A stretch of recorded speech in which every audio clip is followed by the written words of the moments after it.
This is a rarity, Jared, from the standpoint that you don't lose very much. So coming off, obviously having the title shot, coming off of that, the preparation any different coming off a loss versus what it typically is when you're coming off wins, Um, or I even wouldn't say so.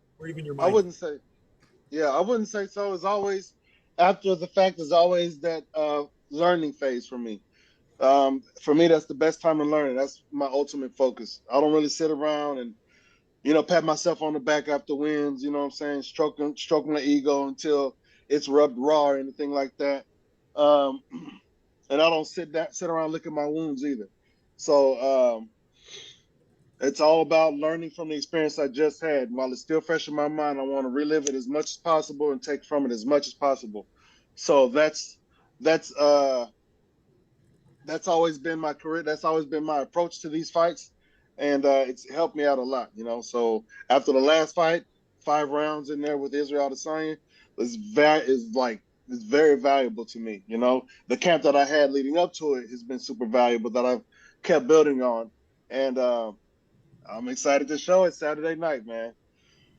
What do you make of Strickland, of his abilities? Obviously, you were just in there, like you said, with arguably the most dynamic striker.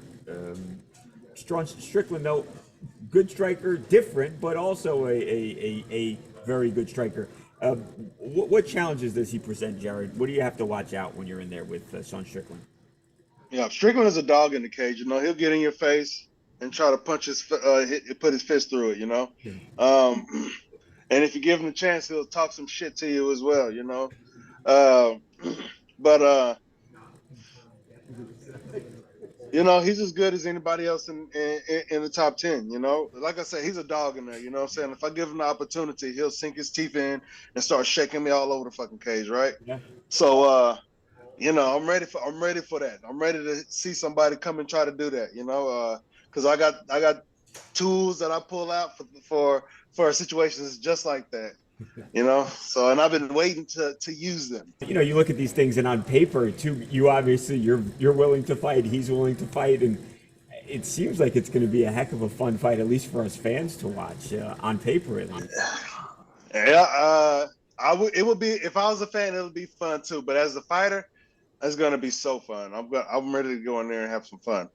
Oh, I see. I didn't know where you were going to go. I didn't know if you were going to say, "Oh, wars are not fun," but you actually look forward to these kind of these like Well, I'm not. fight. I'm not expecting a war. It's a fight. It's not gonna be a war. I ain't finna go in here and stand up on the field and have him throw shots at me while I hope that nothing hits me and I prepare my shit, load my musket, and fire back. No, we ain't doing that.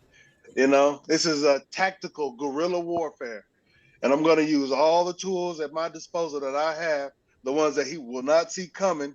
Guerrilla warfare. I'm gonna take his head off, and he's gonna do what he does to try to take my head off.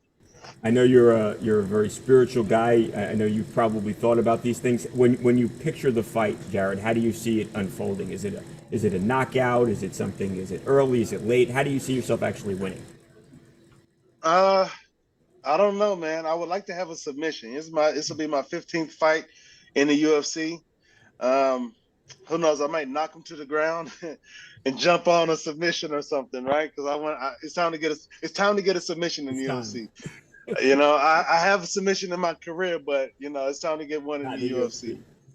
Yeah. All my teammates are getting belted. Mario Batista, shout out to my boy. He just got his black belt. Well earned, well deserved. And he's making me feel like, oh, I got to do something Yeah, about you need myself. You one. know what I'm saying? You It's need like one. looking in the mirror and seeing the things that I need for myself, not envying what he has or wanting what he has, but saying this is what I need for myself. So congratulations to him. Congratulations to the whole MMA Lab team. Shout out to the team, repping it all day long. It's going down this weekend. Last question, Jared. Just more of like a bigger picture thing. Were you, uh, not that you dislike Izzy, but were you in a way pleased that he lost because perhaps it gives you a path for another title shot and to get that belt? I wouldn't say pleased. Yeah, maybe Again, that's the I wrong word, but like, what, but the one thing I is the thought that went through my mind, and this is something I've held to, and I've said it before, but I think that what happened in that fight brings more interest to the division as opposed to bringing more interest to Israel Adesanya himself. Sure.